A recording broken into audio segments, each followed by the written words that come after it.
Welcome to the Evolved Dad Shortcast. Your new life starts now.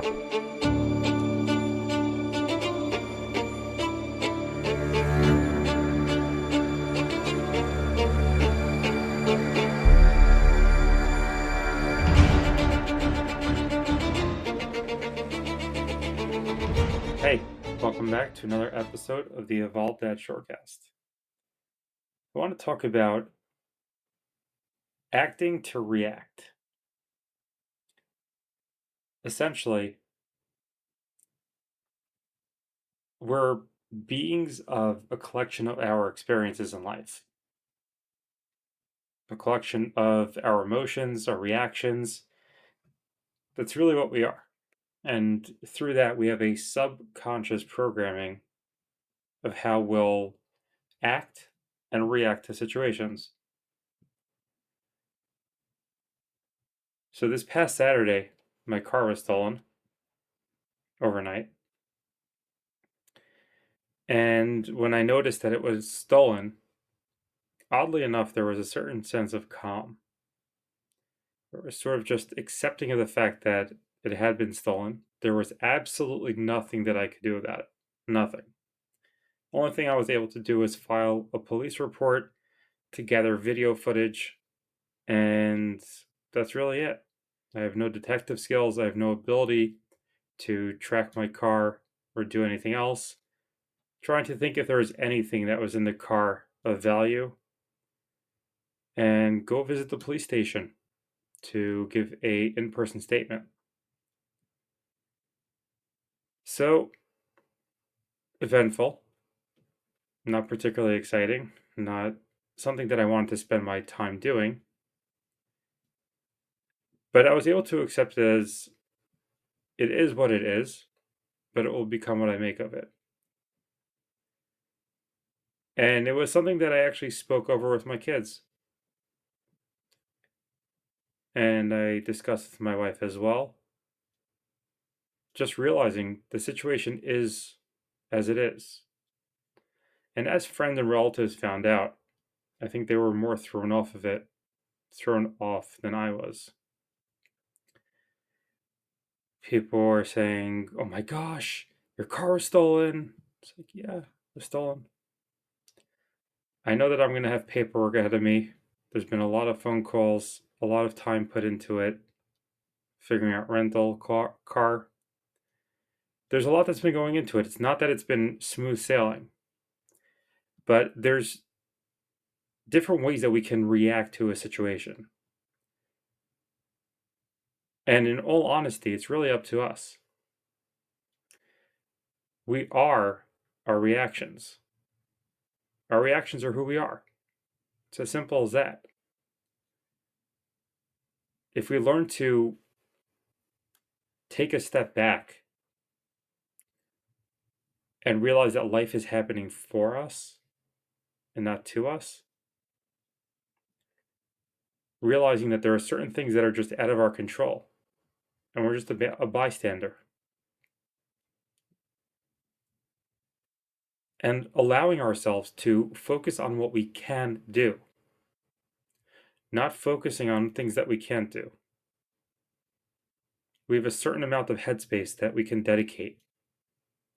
That could either be dedicated towards focusing on something that we can do, positive, for growth, for remediation, or we could sit there and cry and mope, complain about others, gossip, and do other things like that. And really, that's a choice that we each have to make. There's nobody that can change it except for you. And sitting there and saying, oh, well, this person did this, and that situation happened to me with that, you could say whatever you want, but it's not going to change anything. The only way that things are going to change is when you change. And it really hit me hard this time because it's been a journey for me. It's still a journey. But it was a really good feeling. to be able to take a step back and realize that the old me would have blown up. The old me would have started yelling, getting all tense and stressed. For what purpose? Because it would have been my reaction. Because I hadn't trained myself to realize that when things are out of control, out of my control, and out of control, I'm limited as to what I can do. Yet, what I do in those situations is going to have a tremendous effect on me in the future. Because we're a collection of our emotions, our actions, and our reactions.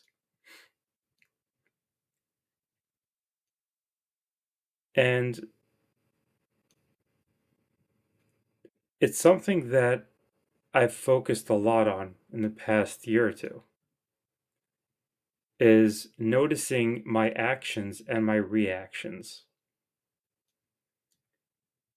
And trust me, it's not because I care what other people think of me.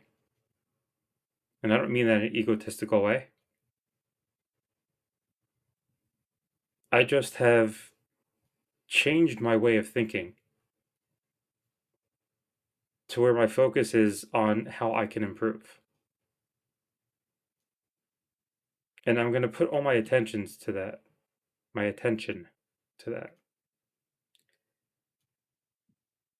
Because I want to be able to have my own business. But more importantly, I want to be able to control myself. I want to progressively become the best person that I can become, which in turn is going to affect my wife and my children,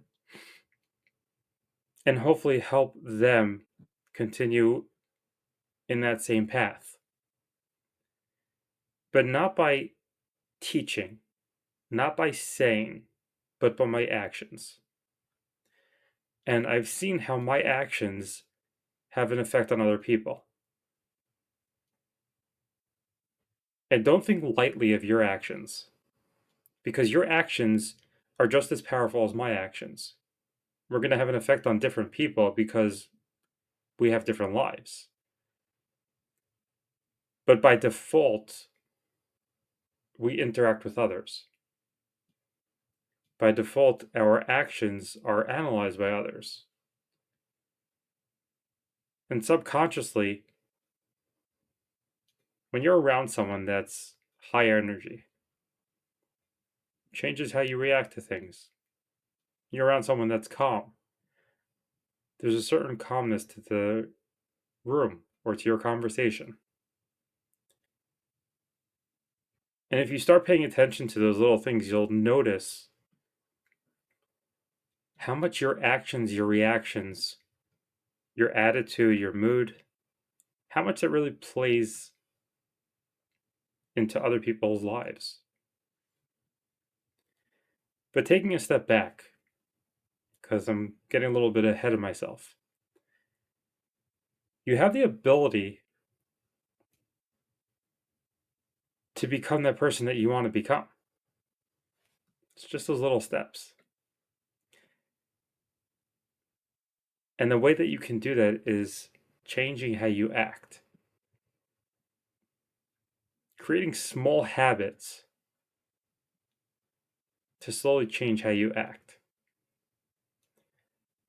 Trying to look back and see how you reacted to a specific situation. How you acted in a specific situation. It could be anything from noticing how you may be tense walking into a meeting to how you greet your family when you come home.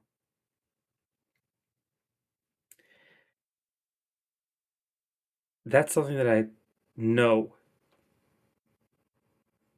will change your life. Whether you take a moment now, or you take a moment later today, tomorrow, try to think back to a recent interaction. Think how things played out and how things may have played out had you acted differently. As always, I appreciate you spending your time with me today. Commit to making those changes. Take that time, look inside yourself, see your actions, become a better you. This is Jonathan, you call him Dad.